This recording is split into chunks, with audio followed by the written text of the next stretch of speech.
Dustin Mallory se traîna dans les couloirs bondés du lycée Crestwood, ses bottes éraflées résonnant sur le carrelage luisant. Du haut de ses 15 ans, il mesurait à peine 1,60 m et ressemblait à un cure-dent, ses vêtements de seconde main flottant sur sa petite silhouette. De lourdes cernes lui noircissaient les yeux à cause des heures tardives qu'il passait à faire la plonge dans un resto du coin pour aider sa grand-mère veuve à payer les factures. Ses cheveux blonds étaient toujours en bataille et il gardait le regard baissé pour éviter les regards et les vannes cruelles qui le suivaient partout où il allait. Les autres élèves de Crestwood venaient de familles aisées, conduisant des voitures qui coûtaient plus cher que ce que la grand-mère de Dustin gagnait en une année entière. Leurs blousons de marque, leurs tablettes neuves et leurs conversations désinvoltes sur les week-ends à la mer lui rappelaient sans cesse qu'il n'avait pas sa place dans leur monde. Il était l'élève boursier, le gamin placé qui avait débarqué du mauvais côté de la ville quand son tuteur précédent était tombé malade. Dustin serra plus fort son sac à dos défoncé en se dirigeant vers son casier, essayant de se fondre dans les groupes d'ados bruyants. Dans sa poche, 7 billets de 5 € usés représentaient tout son budget déjeuner pour la semaine, de l'argent que sa grand-mère avait économisé en faisant de la couture et en renonçant à ses médicaments. Il avait appris à faire durer ses 35 €, n'achetant que les snacks les plus simples aux distributeurs de l'école et les économisant soigneusement. « Tiens, regardez ce qu'on a là !» La voix fit se figer Dustin sur place. Kevin Dubois se dressa derrière une rangée de casiers comme un lion prêt à bondir. À 16 ans, Kevin était tout ce que Dustin n'était pas. Grand, large d'épaules et rempli de cette assurance facile qui vient du fait de ne jamais avoir à se soucier du fric. Son père possédait 2 entreprises de BTP dans la région, et Kevin s'assurait que tout le monde le sache. Des fringues de marque, la dernière console de jeu et un pick-up rutilant sur le parking affichaient son statut à qui voulait le voir. Derrière Kevin se tenaient ses potes habituels, Bruno Le Maire, épais comme un lutteur avec des mains de la taille de pelle, et Clément Moreau, plus petit mais teigneux, avec des yeux durs qui semblaient prendre plaisir à la souffrance des autres. Ils se faisaient appeler la cour royale, bien que Dustin les considérait secrètement comme des hyènes tournant autour des animaux faibles. « Tu vas en cours, le boursier ?» La voix de Kevin avait ce ton railleur qui faisait se tordre l'estomac de Dustin de peur. « N'oublie pas d'apporter ton argent de poche aujourd'hui. Le fonds d'aide Kevin Dubois accepte toujours les dons. » Dustin essaya de les contourner, mais Bruno se déplaça pour le bloquer. Le couloir sembla soudain plus étroit, les murs se rapprochant de tous les côtés alors que les autres élèves se précipitaient, les yeux détournés. Tout le monde au lycée Crestwood connaissait la règle tacite. On ne se mêlait pas des affaires de Kevin Dubois si on ne voulait pas devenir sa prochaine victime. « J'ai pas de fric », dit Dustin doucement, ce qui était techniquement vrai. Les 35 € dans sa poche étaient déjà destinés au déjeuner, et les donner signifieraient avoir faim jusqu'à plus tard. Le rire de Kevin était aigu et froid. « Tout le monde a du fric, le boursier. C'est juste une question de ce qui compte pour toi. Maintenant, je vais te le demander gentiment une dernière fois. » Il tendit la main, la paume vers le haut, son bracelet de luxe captant la lumière. « Aide le fond. 35 € devraient suffire. » Dustin sentit son visage brûler de honte et de colère, mais il garda une voix égale. « J'ai besoin de cet argent pour manger. »« Manger ?» Clément ricana. « Qu'est-ce que tu vas acheter avec 35 balles? Un paquet de chips et une boisson? Allez mec, vis un peu. Fais un don à une bonne cause. » La bonne cause étant le fonds de divertissement du week-end de Kevin, ajouta Bruno, faisant craquer ses articulations bruyamment. Dustin pouvait sentir des dizaines de paires d'yeux sur lui maintenant, des élèves faisant semblant de ranger leur casier tout en regardant la scène se dérouler. Des téléphones étaient déjà sortis, prêts à enregistrer ce qui allait se passer ensuite. Au lycée Crestwood, la honte était une monnaie d'échange, et Kevin était sur le point de faire un gros retrait sur la fierté de Dustin. « S'il te plaît, » dit Dustin, détestant à quel point il avait l'air désespéré. « Je te rembourserai plus tard. J'ai juste besoin... » « Tu vas me rembourser ?» La voix de Kevin monta d'un ton avec un faux choc. « Tu vas me rembourser avec quoi? Les économies de ta grand-mère grâce à la couture ?» La remarque sur le resto fit l'effet d'un vrai coup de poing. Dustin travaillait effectivement comme plongeur pour plusieurs établissements locaux, nettoyant leur sol et lavant leur vaisselle pour un salaire à peine supérieur au SMIC. C'était un travail honnête, un travail digne, mais Kevin le faisait sonner mal et honteux. « Ne parle pas de ma grand-mère », dit Dustin doucement, ses mains se serrant en poing le long de son corps. Kevin se pencha plus près, assez près pour que Dustin puisse sentir son eau de Cologne forte et voir la joie cruelle dans ses yeux. « Oh, j'ai touché un point sensible. Qu'est-ce qu'elle va faire? Venir ici et coudre mes vêtements pour me défendre ?» Quelque chose se brisa à l'intérieur de la poitrine de Dustin, une barrière soigneusement maintenue qui retenait des années d'entraînement et d'habitude. Pendant un bref instant, son corps se déplaça sans réfléchir dans une position de combat. Le poids équilibré sur la plante des pieds, les mains lâches et prêtes, le menton légèrement rentré. C'était la mémoire musculaire d'innombrables heures dans le hangar, d'une vie qui ressemblait à un rêve oublié. Mais alors, la réalité revint en force. Ce n'était pas le dojo d'arts martiaux point de fer où son oncle l'avait entraîné depuis l'âge de 7 ans. Ce n'était pas l'endroit où Michel Leroy, ancien champion de karaté, avait enseigné à son neveu tous les mouvements, tous les blocages, toutes les leçons durement acquises sur la concentration et le contrôle.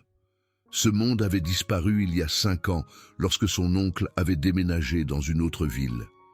Après le départ de son oncle, tout avait changé. Le dojo avait fermé faute de pouvoir payer le loyer. Sa grand-mère avait accepté tous les emplois qu'elle avait pu trouver. Et Dustin s'était fait une promesse à lui-même et à la mémoire de son oncle. Il n'utiliserait jamais ses compétences en dehors du dojo. La violence avait emporté son oncle de cette façon, et il ne la laisserait pas le détruire aussi. Dustin se força à se détendre, à redescendre du bord de la violence. « Laisse-moi tranquille », murmura-t-il, fouillant dans sa poche pour trouver les billets usés. « C'est mieux », dit Kevin avec joie, regardant les doigts de Dustin se refermer sur le fric. « Tu vois comme c'était facile? Pourquoi faut-il qu'on en arrive là à chaque fois? À chaque fois. C'était bien le problème. Ce n'était pas la première fois que Kevin exigeait son argent de poche, et ce ne serait pas la dernière. Cela avait commencé petit, 1 euro par-ci, 50 centimes par-là, toujours avec l'excuse que c'était une sorte de blague ou une coutume inoffensive. Mais comme la résistance silencieuse de Dustin montrait clairement qu'il ne se battrait pas, les exigences avaient augmenté. « J'ai pas 35 euros, dit Dustin, sortant 5 billets de 5 euros froissés. C'est tout ce que j'ai. » Le visage de Kevin s'assombrit. « Ça ne va pas le faire, le boursier. 35 euros, c'était le prix. Si tu ne peux pas payer le montant total, on va peut-être devoir parler d'autres façons de payer. » Dustin regarda les 25 euros dans sa main, sachant que cela représentait moins de la moitié de son budget alimentaire pour la semaine. Les abandonner signifiait avoir faim, mais refuser pourrait signifier quelque chose de bien pire. « 35 euros !» répéta Kevin, sa voix prenant un ton qui fit reculer les élèves à proximité. « Ou peut-être qu'on va devoir avoir une conversation plus sérieuse sur ta place dans cette école. » La menace planait dans l'air comme de la fumée. Dustin pouvait sentir le poids de chaque regard, de chaque caméra de téléphone pointée dans sa direction, de chaque commentaire murmuré qui le suivrait dans les couloirs pendant des semaines. La voix de son oncle résonna dans sa mémoire. « Dans le dojo, tu te bats avec honneur. En dehors du dojo, tu t'en vas avec dignité. » Mais où était la dignité dans tout ça? Où était l'honneur à se faire systématiquement humilier pendant que tout le monde regardait et ne faisait rien? Dustin tendit les 25 euros, le visage brûlant de honte. « C'est tout ce que j'ai », répéta-t-il. Kevin empocha le fric avec une fausse joie. « Bon alors, on va devoir considérer ça comme un acompte. Tu me ramèneras les 10 euros restants demain, plus les intérêts. Disons 20 euros au total, pour la peine. »« C'est pas juste, » dit Dustin doucement. « Juste ?» Le rire de Kevin était aigu et cruel. « Tu veux parler de justice ? Est-ce que c'est juste que tu puisses fréquenter cette école grâce à une bourse, alors que des élèves qui ont vraiment leur place ici doivent se battre pour les places? Est-ce que c'est juste que tu occupes une place qui pourrait aller à quelqu'un dont la famille contribue vraiment à cette communauté? Bruno et Clément acquiescèrent comme des fidèles, bien que Dustin devinait qu'ils étaient tout aussi mal à l'aise que les autres face à la cruauté de Kevin. Ils avaient appris, comme la plupart des gens, qu'il était plus facile de suivre Kevin Dubois que de s'opposer à lui. « J'ai mérité ma place ici, » dit Dustin, sa voix à peine plus qu'un murmure. « Mérité ?» La voix de Kevin dégoulinait d'une fausse surprise. « Avec quoi ? Ton histoire triste sur ton placement en famille d'accueil et ton boulot de plonge? S'il te plaît, tu es là parce qu'un administrateur un peu mou a décidé que cette école avait besoin de plus d'enfants placés et tu étais le meilleur cas de charité qu'ils aient pu trouver. » Les mots frappèrent comme de vrais coups, chacun soigneusement choisi pour causer un maximum de dégâts. Dustin sentit les larmes monter derrière ses yeux, mais il refusa de donner à Kevin la joie de le voir pleurer. Au lieu de cela, il se tourna et commença à s'éloigner, laissant derrière lui les rires et les murmures qui le suivaient comme un nuage toxique. Il réussit à atteindre les toilettes avant que les émotions ne le submergent. S'enfermant dans une cabine, Dustin laissa la frustration et la honte le submerger. Dans son esprit, il pouvait voir le visage de son oncle, pouvait entendre la voix de Michel Leroy lui expliquant l'art subtil du karaté. « Chaque combattant a un choix », avait dit son oncle lors d'une de leurs dernières séances d'entraînement. « Tu peux te battre avec colère ou tu peux te battre avec détermination. La colère te rend négligent, te rend stupide, la détermination te rend précis, te rend fort. » Mais quel était le but dans cette situation ? Quel était l'intérêt d'avoir des compétences si on ne pouvait pas les utiliser quand on en avait le plus besoin? Dustin savait qu'il pouvait mettre Kevin Dubois au tapis avec un seul mouvement précis. Des années d'entraînement lui avaient donné une vitesse de main et une puissance qui surprendraient tous ceux qui le jugeaient sur sa taille. Il s'était entraîné avec des hommes adultes, avait participé à des combats amateurs, avait tenu tête à des combattants qui le dépassaient de 20 kilos. Mais rien de tout cela n'avait d'importance en dehors du dojo. En dehors du dojo, la violence ne menait qu'à plus de violence, et Dustin ne pouvait pas se permettre d'être suspendu ou renvoyé. Sa bourse dépendait du maintien de bonnes notes et du fait de ne pas avoir d'ennui. Un seul combat, un seul moment de perte de contrôle, et il perdrait tout ce pour quoi sa famille avait travaillé. Le harcèlement continua d'augmenter au cours des semaines suivantes. Kevin semblait prendre le silence de Dustin comme une permission de pousser plus fort, d'exiger plus, de causer de plus grandes humiliations. Le vol quotidien de l'argent de poche était devenu une partie d'un système de cruauté destiné à briser l'esprit de Dustin. Des coups d'épaule accidentels dans le couloir étaient devenus courants, toujours programmés lorsque les professeurs ne regardaient pas. Le casier de Dustin était défiguré par des mots peints à la bombe comme « charité » et « famille d'accueil », l'équipe de nettoyage l'effaçant, mais jamais assez vite pour empêcher des dizaines d'élèves de le voir.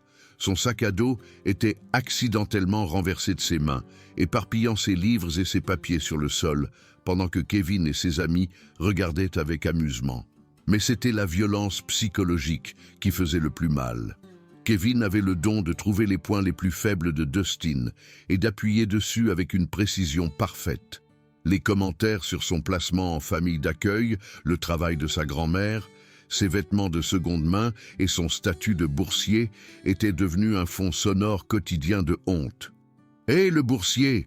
criait Kevin à la cantine, assez fort pour que la moitié de l'école l'entende. « Comment va ton nouveau boulot, grand-mère? J'ai entendu dire que les Martins l'ont viré pour vol. C'est de là que tu tires ton argent de poche maintenant. » Les mensonges étaient presque pires que la vérité. La grand-mère de Dustin n'avait jamais été virée, n'avait jamais rien volé, mais les rumeurs se répandaient dans l'école comme une traînée de poudre. Les élèves qui l'avaient auparavant ignoré le regardaient maintenant avec suspicion ou pitié.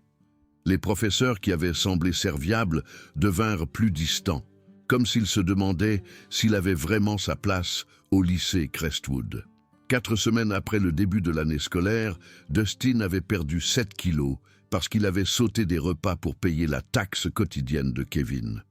Ses notes commençaient à baisser car il passait plus de temps à travailler des heures supplémentaires au resto pour compenser la perte de fric. De lourdes cernes sous ses yeux s'étaient accentuées et ses vêtements pendaient encore plus lâchement sur sa silhouette amaigrie. Sa grand-mère l'avait remarqué, bien sûr. Béatrice Mallory n'était pas le genre de femme à manquer les détails, surtout quand il s'agissait de son seul petit-fils. « Mon chéri, tu ne manges pas assez », dit-elle un soir, alors qu'ils étaient assis à leur petite table de cuisine, partageant un dîner de soupe et de pain qu'elle avait étiré pour qu'il dure 2 repas. « Tu as des problèmes à l'école ?» Dustin regarda le visage inquiet de sa grand-mère, voyant les rides de fatigue qui venaient du fait de travailler 18 heures par jour pour les maintenir à flot. Elle portait déjà tellement de poids, tellement de responsabilités. Comment pouvait-il ajouter ces problèmes à son fardeau? « Ça va, mamie, mentit-il, juste beaucoup de travail scolaire. » Béatrice étudia son visage avec l'intensité de quelqu'un qui avait appris à lire les véritables intentions des gens après des années à nettoyer leurs espaces les plus intimes. « Dustin, tu sais que tu peux tout me dire, n'est-ce pas? Si quelqu'un te cause des ennuis... » « J'ai dit que ça va, » répéta Dustin, sa voix plus tranchante qu'il ne l'avait voulu. La douleur qui traversa le visage de sa grand-mère lui fit immédiatement regretter son ton, mais le mal était fait. Cette nuit-là, allongé dans son lit et écoutant la respiration fatiguée de sa grand-mère à travers les murs fins de leur appartement, Dustin fixa la photo encadrée sur sa table de chevet.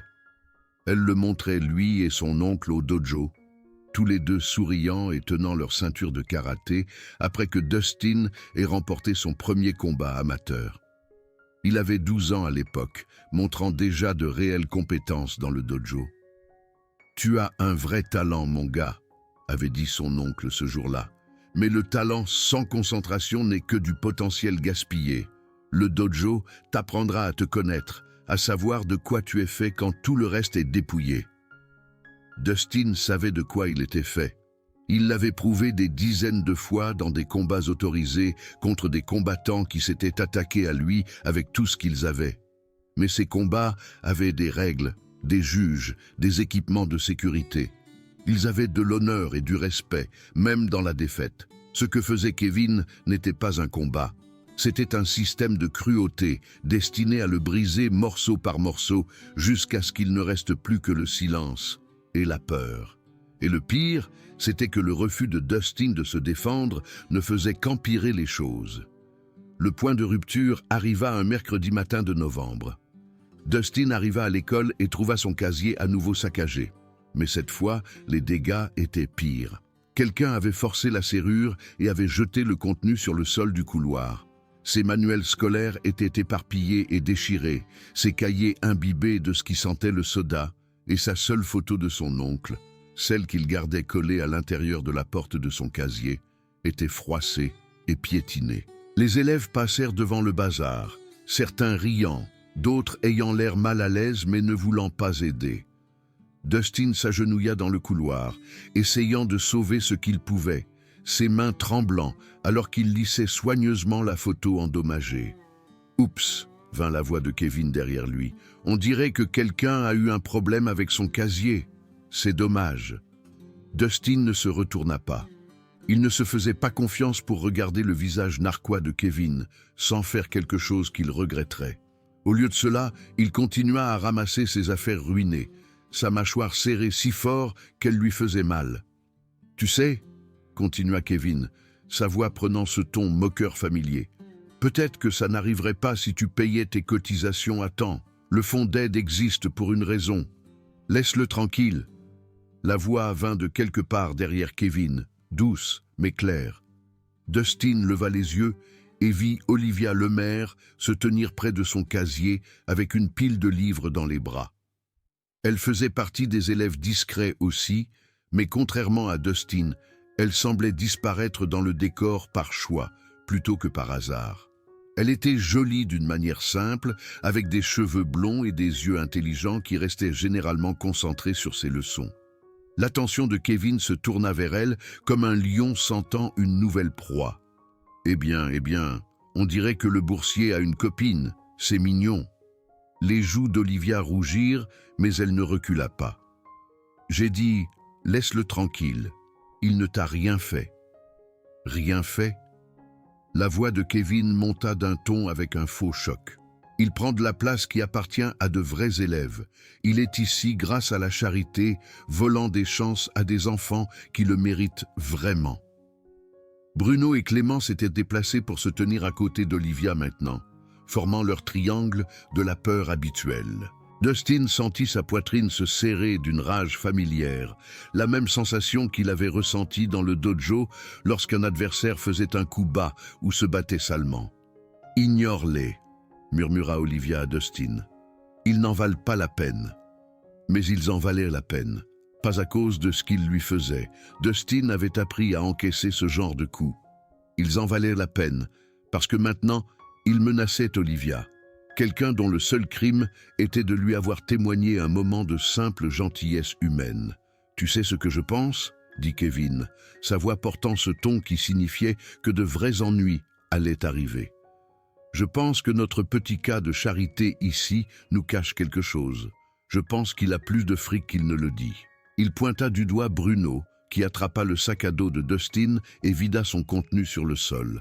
Les vêtements de travail de Dustin tombèrent, ainsi que ses manuels scolaires usés, une barre de céréales à moitié mangée qu'il gardait pour le déjeuner et son portefeuille.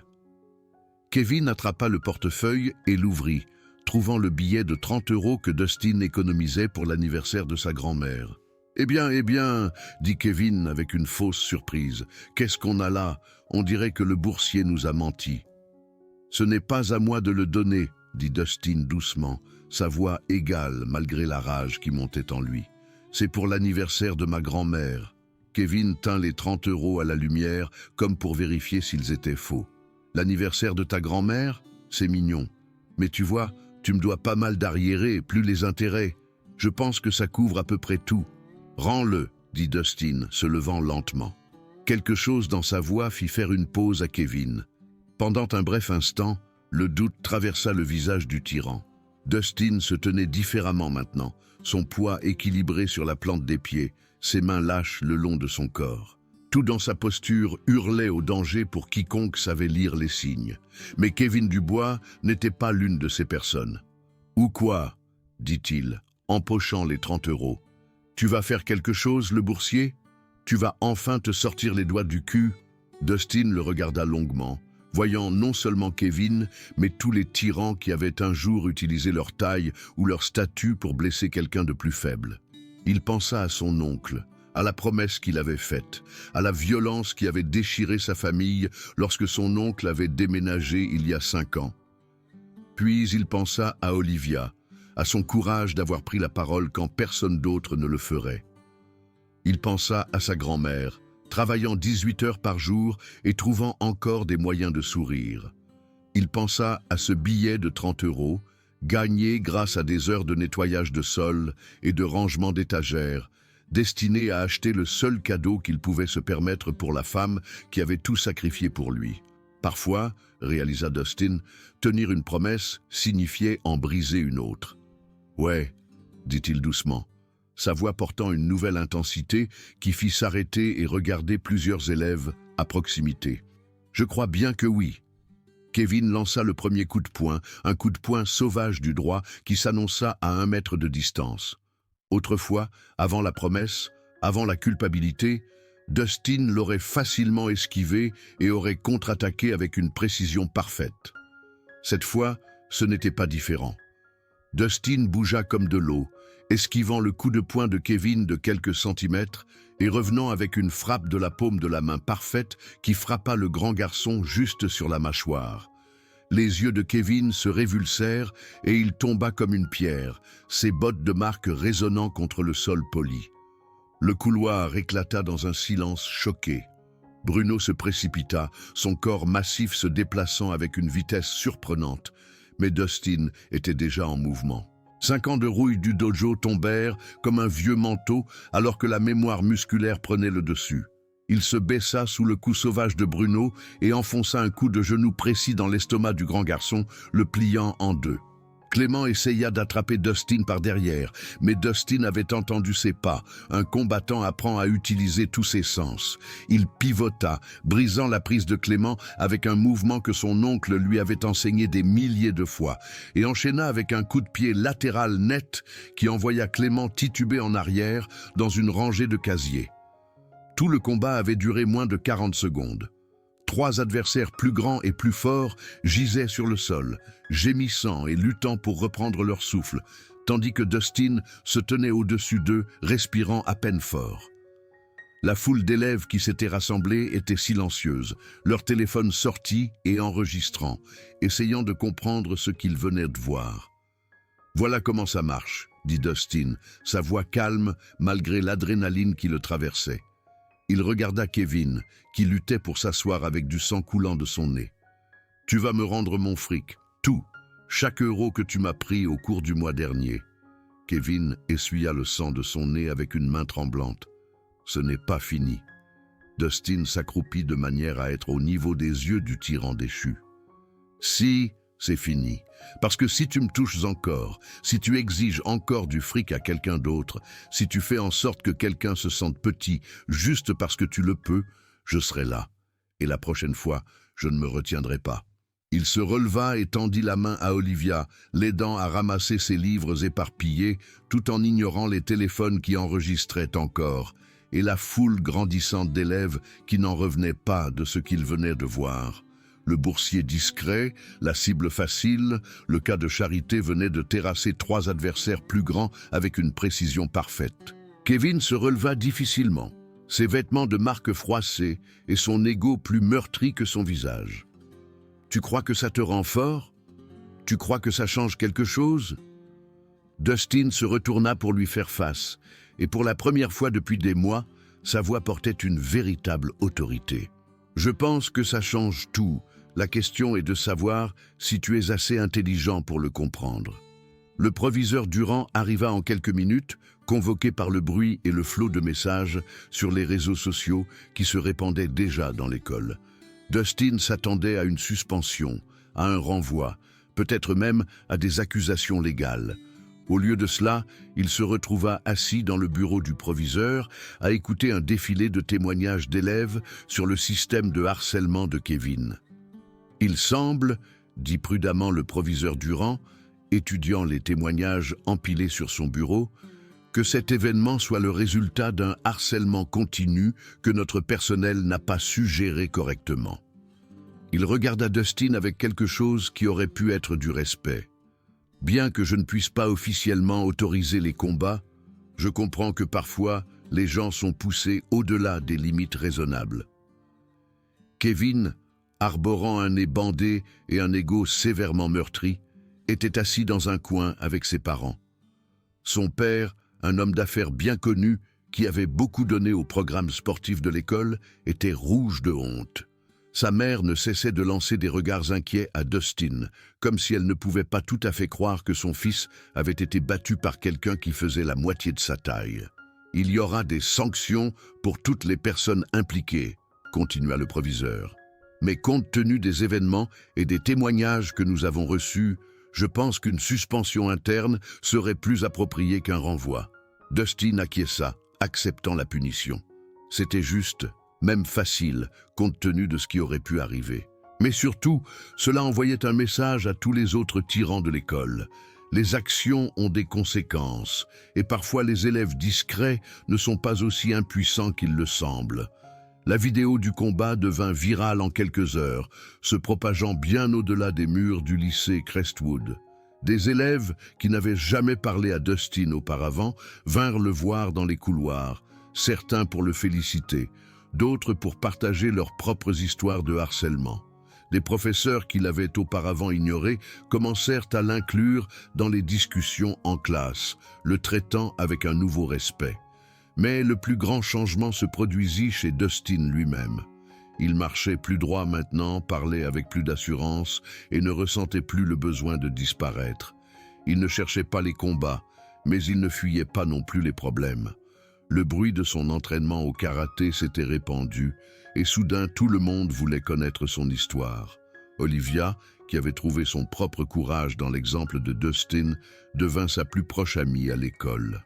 Elle lui raconta plus tard qu'en le voyant tenir tête à Kevin, elle avait été inspirée pour prendre la parole en classe, pour rejoindre le club de lecture, pour cesser de cacher son intelligence derrière un masque de silence.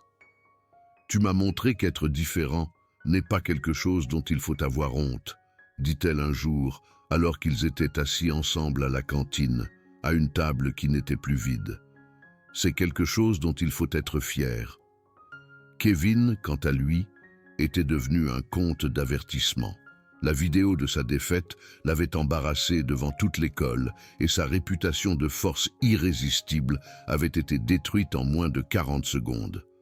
Son groupe d'amis principal lui resta fidèle, mais la peur et le respect automatique qu'il commandait avaient disparu à jamais. Dustin le voyait parfois dans les couloirs, marchant la tête baissée, ressentant probablement une petite partie de la honte qu'il avait causée aux autres.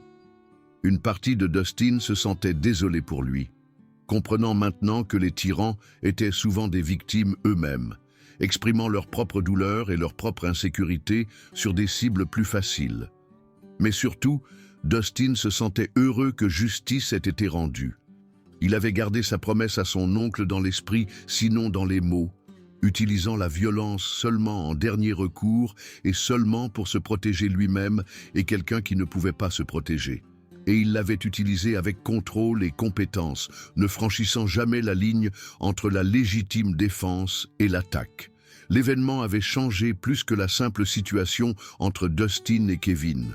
Il avait envoyé des ondes à travers toute l'école, aidant d'autres victimes à prendre la parole et incitant les tyrans à y réfléchir à 2 fois avant de s'en prendre à quelqu'un qui semblait faible. Les professeurs portaient une attention plus particulière aux situations sociales dans leur classe. Les élèves étaient plus susceptibles d'intervenir lorsqu'ils voyaient du harcèlement se produire. Plus important encore, Dustin avait appris que la force ne se limitait pas à la capacité de donner un coup de poing ou d'en recevoir un. La vraie force consistait à défendre ce qui était juste, même quand c'était effrayant. Il s'agissait de protéger ceux qui ne pouvaient pas se protéger eux-mêmes. Il s'agissait de refuser de laisser la peur contrôler vos actions ou décider de votre caractère. Alors que Dustin marchait dans les couloirs du lycée Crestwood maintenant, il se tenait avec l'assurance tranquille de quelqu'un qui savait exactement qui il était et ce qu'il était capable de faire. Il portait ses vêtements de seconde main avec fierté, mangeait ses déjeuners simples sans honte et affrontait chaque jour en sachant qu'il avait sa place là-bas autant que n'importe qui d'autre. Le boursier qui avait autrefois été considéré comme une cible facile était devenu quelque chose de bien plus important. Un rappel que la force se présente sous de nombreuses formes et que parfois les voix les plus calmes font les déclarations les plus fortes lorsqu'elles décident enfin de parler.